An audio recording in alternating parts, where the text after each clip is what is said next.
Bonjour Philippe Maheu. Bonjour Abdel, bonjour Objectif Gare. Monsieur le Dazen, merci beaucoup d'être avec nous sur Objectif Gare. Ce matin, c'est devenu une tradition.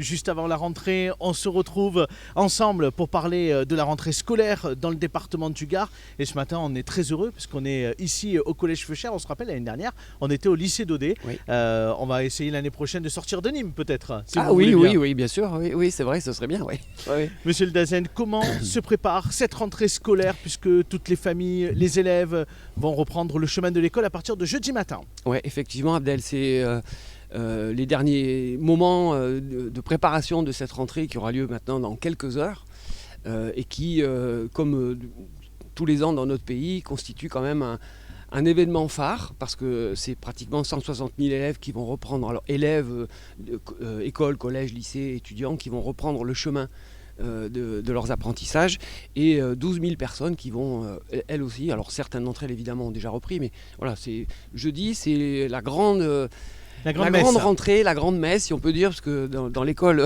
laïque, voilà, mais c'est vrai que c'est un événement toujours important parce que c'est quand même dans la vie de notre pays et la vie du département bien évidemment, un moment très important. La rentrée scolaire, c'est quelque chose auquel tout le monde est attaché. Quelles sont les principales nouveautés que l'on va retrouver dans le département et dans les écoles pour cette rentrée? Il y a déjà beaucoup de choses qui se font dans le département. Mais c'est vrai que notre nouveau ministre, Pape Ndiaye, a souhaité nous délivrer un message fort la semaine dernière, donc le 25 août à la Sorbonne. D'ailleurs, je tiens aussi à dire à Objectif Gare que j'étais extrêmement heureux d'avoir aussi l'intervention du président de la République. Devant les recteurs de toutes les académies de métropole. Emmanuel Macron a pris la parole pendant 1h30. D'accord. Oui. Et devant les Dazen évidemment, pour donner la feuille de route en quelque sorte de l'école. Rappeler que l'éducation est une de ses priorités pour ce prochain mandat. Dans cet instant de crise multiple que notre pays traverse et qui évidemment connaît des rebondissements dans le département du Gard, l'école doit rester le lieu de la cohésion, de ce qui fait le lien entre nous, parents d'élèves, enseignants, élèves, élus évidemment. Et évidemment le Dazen du Gard est extrêmement attaché au fait que cette rentrée se passe sous cet auspice de la cohésion, parce que l'école française, c'est quand même sa grande vertu. Alors des expérimentations, oui. Nous allons engager une généralisation de ce qu'on appelle les 30 minutes d'activité qui existe déjà dans le département, parce que nous étions un des premiers départements à l'avoir mis en place avec des enseignants volontaires dans nos écoles. Et donc on va évidemment aller vers la généralisation, puisqu'on sait qu'on connaît les bienfaits de la pratique physique. Oui, bien sûr. Il y a évidemment le fait de pouvoir bouger, oui, mais il y a également toutes les problématiques de santé, de surcharge pondérale, de rapport au corps. Voilà, donc on va le généraliser et on va bien évidemment, sous l'impulsion du Dazen, là aussi prendre appui sur ce qu'on a commencé à mettre en place dans le département, c'est-à-dire l'implanter aussi dans les collèges. D'accord. Avec la volonté du ministre de faire de la classe de 6e un moment où on augmente aussi la pratique physique. Il y a l'enseignement de l'éducation physique, mais on va avoir un temps supplémentaire pour favoriser cette pratique physique. On va implanter aussi, à la demande du ministre, au niveau de la classe de 5e, tout un travail sur l'information et l'orientation. Alors, évidemment, on va maintenir ce qui existe déjà, mais on va faire en sorte que les élèves puissent avoir des contacts plus rapprochés, plus réguliers avec les entreprises. Donc on est vraiment des chefs d'entreprise, des artisans, enfin bref, évidemment dans le territoire proche du collège, qui viennent parler avec ces élèves de leur métier, de la façon dont ils le vivent. Voilà, je suis artisan boucher, je suis chef d'entreprise. C'est aussi pour créer des vocations, voilà, créer ces connexions pour permettre à ces jeunes... Le travail que font les psychologues, toutes les personnes qui sont chargées de l'information et de l'orientation, ça vient en complément pour que chaque enfant puisse, dès la 5e, commencer à s'approprier son devenir. Puisque, bien sûr, et souvent en plus ces jeunes se posent la question, on le voit au collège, ils ne savent pas très bien ce qu'ils veulent faire de leur avenir, ils ne savent pas très bien quel est le métier qu'ils ont envie de faire. C'est effectivement un moyen aujourd'hui de les intéresser au métier et aussi pour les chefs d'entreprise de développer les métiers de demain. Voilà, parce qu'on sait aussi que l'accès aux formations professionnelles n'est pas encore totalement à la vraie place ou à la place qu'il devrait avoir savoir dans notre pays.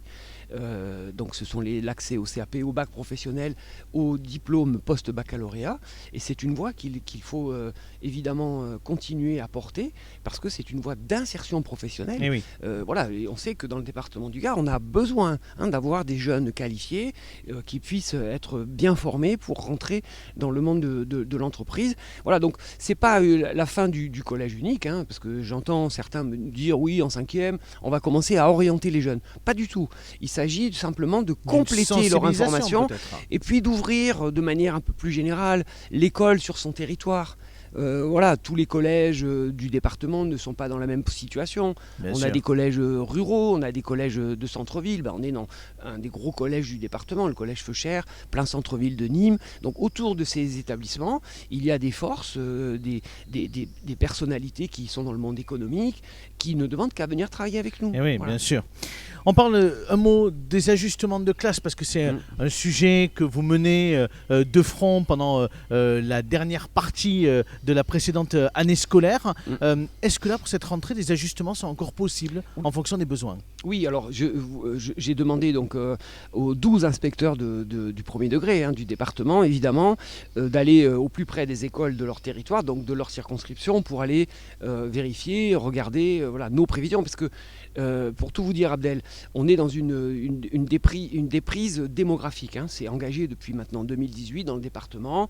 On attend moins 1000 élèves dans le département. Mais ce sont des chiffres très théoriques, ça. Ensuite, il faut pouvoir regarder cas par cas la situation de chaque école. Quand on est en territoire rural, il faut être attentif à maintenir le service public. Bien sûr. Voilà, parce qu'une fermeture de classe, voire même parfois d'école, bon, moi, évidemment, nous n'avons fermé aucune école, mais il est parfois difficile de prononcer une fermeture de classe dans un territoire rural qui peut être plus amorti en quelque sorte dans une très grosse école de Nîmes, encore une fois. Oui, parce que souvent ça oblige aussi les familles d'un village à se déplacer tous les matins vers un autre village. C'est important pour le DAZEN d'avoir un vrai dialogue avec les élus, commune par commune, voire même au niveau des intercommunalités, pour essayer de travailler ensemble sur cette... Ce que vous nous expliquez ce matin, c'est qu'il y a de la nuance. Vous n'êtes pas que sur de l'arithmétique. Non, bien sûr que non. Voilà, c'est un dialogue permanent avec les élus, avec les inspecteurs évidemment, qui sont mes porte-paroles, qui sont mes relais au niveau de ces territoires. Mais il est important d'avoir un vrai travail de proximité avec les élus et essayer de réfléchir avec eux à la manière dont on va s'emparer de cette déprise démographique, parce qu'elle s'impose au Gard, mais à tous les départements de France. Et évidemment, il faut qu'on arrive à travailler pour maintenir un service public de qualité malgré cette décroissance démographique. Une des autres problématiques que rencontre l'éducation nationale, alors plutôt au niveau national, on en a beaucoup entendu parler cet été, c'est le recrutement des professeurs. Est-ce que le Gard est impacté par cette problématique-là ? Est-ce qu'il y a une pénurie de professeurs dans le Gard ? Alors, oui, ce serait incohérent que le DAZEN nie le fait qu'on a eu une vraie difficulté à recruter des enseignants. Bon, maintenant, c'est une situation qui n'est pas nouvelle à la rentrée 2022, elle existe déjà depuis plusieurs années, et on a évidemment travaillé au printemps dernier, tout l'été et encore ces derniers jours, pour faire en sorte que dans les écoles du département, nous ayons un enseignant présent devant. Ce sera le cas à partir de jeudi ? À l'heure où nous parlons, Abdel, nous avons 0 poste vacant. D'accord. Mais il a fallu effectivement faire appel à ce que l'on appelle des enseignants contractuels, puisque je sais qu'on en parle dans les médias nationaux. Donc effectivement, nous avons recruté 35 enseignants contractuels, dont 22 étaient déjà employés l'année dernière. Donc finalement, nous n'allons recruter que seulement 13 nouveaux. C'est un ajustement que vous avez fait. Et là aussi, il faut un peu tordre le bras à certaines rumeurs. Ces enseignants sont recrutés sur entretien et sont tous titulaires de Bac plus 5, avec un Master 2.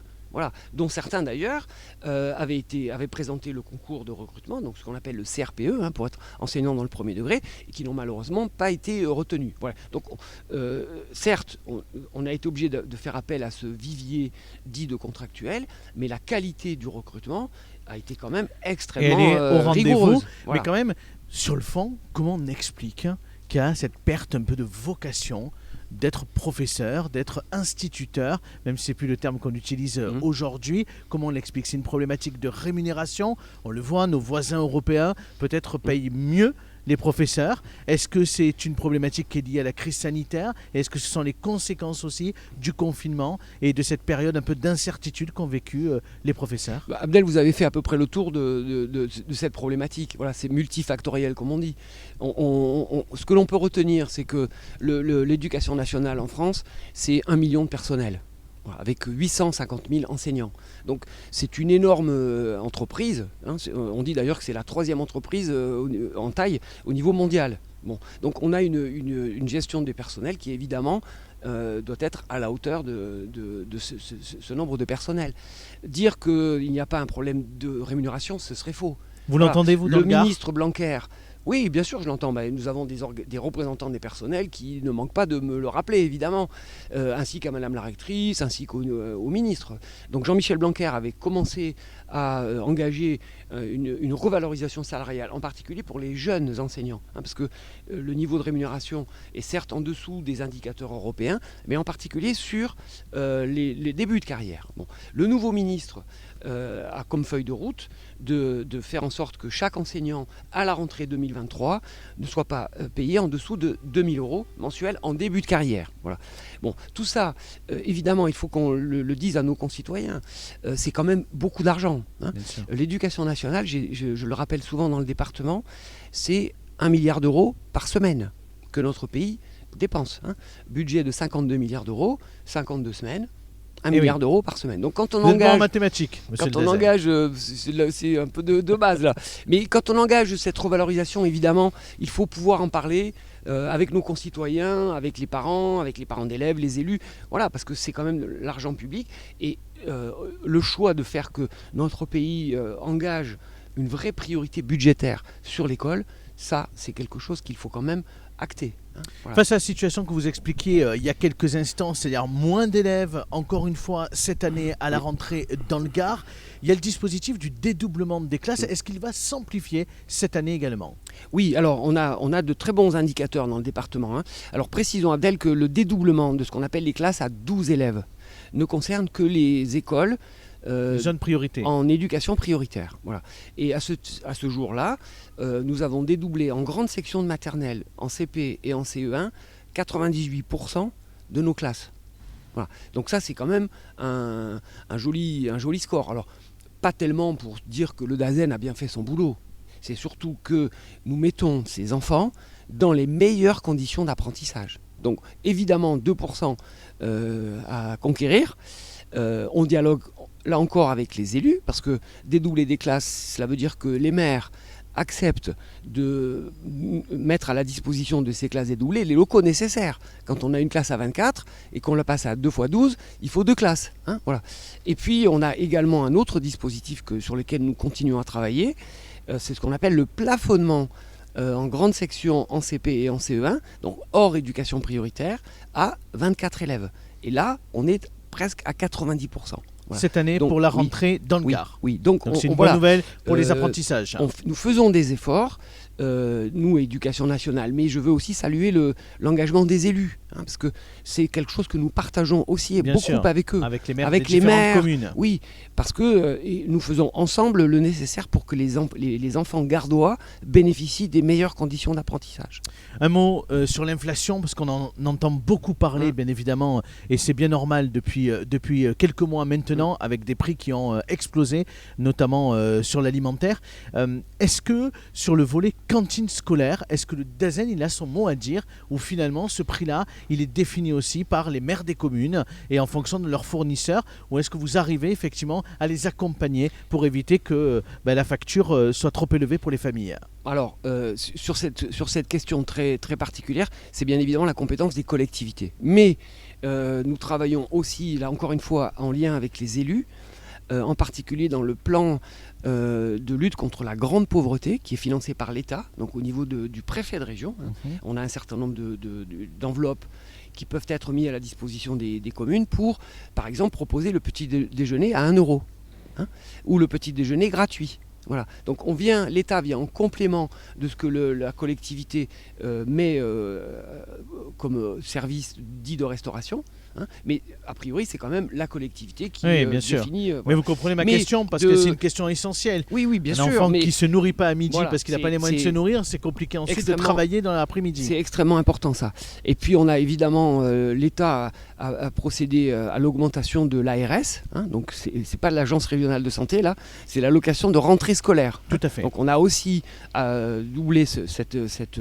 Et puis moi, au niveau du département, exceptionnel qui va être versé également. Voilà, exactement. Et puis évidemment, moi je sensibilise mes collègues chefs d'établissement, en particulier au collège, mais pas seulement, hein, puisque nous avons dans chaque établissement ce que l'on appelle des fonds sociaux, hein, qui sont donc un financement apporté par l'État et qui peuvent être mobilisés dans le cas où une famille ne peut pas assurer le paiement de la restauration, pour acheter des fournitures scolaires. Voilà. Donc là aussi, hein, tout le monde se mobilise, les personnels de l'éducation nationale se mobilisent aussi au regard de ce contexte économique. Et oui, voilà, c'est important de le rappeler pour les familles ce matin. Un dernier mot, parce que ce vendredi, dans le magazine Objectif Gare, on va proposer à l'occasion, bien évidemment, de la rentrée scolaire, un match des collèges. En fait, on est allé dans un collège peut-être qui reçoit le moins d'élèves aujourd'hui dans le Gard, c'est le collège du Martinet. Et puis celui qui a le plus d'élèves, c'est le collège qui est à Vauvert. Je présume que quand on est d'Azen, qu'on se retrouve confronté à ces écarts entre un établissement presque le plus petit du Gard et le plus grand du Gard, les besoins ne sont pas les mêmes. Comment on satisfait tout le monde ? Alors on va peut-être essayer de faire sourire nos auditeurs, mais le Dazen du Gard est un ancien prof de gym. Et faire le grand écart, ça lui permet de se maintenir un peu en forme. Non mais voilà, c'est vrai, Abdel, tout à fait vrai. Votre analyse, elle est tout à fait pertinente. La question, c'est comment est-ce qu'on peut prendre appui sur ceux qui connaissent la réalité de leur territoire ? Les enseignants, les parents d'élèves et les élus, pour les accompagner dans l'élaboration d'un projet d'accompagnement, donc un projet pédagogique évidemment, mais qui soit en lien avec les problématiques territoriales. Voilà. Ça, pour le Dazen du Gard, c'est une vraie priorité. Oui. C'est pas le Dazen qui, de manière unilatérale, omnisciente, définit la feuille de route et qui soit identique pour tout le monde. Ça, c'est souvent mis sous le boisseau de ce qu'on appelle le principe d'égalité. Mais avant d'aller sur le principe d'égalité, qu'il faut bien évidemment maintenir, il y a aussi celui de l'équité. Et cette faculté à ajuster les interventions pédagogiques, l'accompagnement de certaines familles, qui est mieux placé que le maire, l'enseignant, le chef d'établissement, le parent d'élève pour définir comment on peut accompagner les enfants et faire remonter qui les tous les problématiques. jours rejoignent l'école, le collège ou le lycée. C'est le sujet sur lequel je suis très engagé et sur lequel évidemment les 18 quartiers politiques de la ville, du département, les territoires ruraux appellent à ce qu'on différencie l'accompagnement.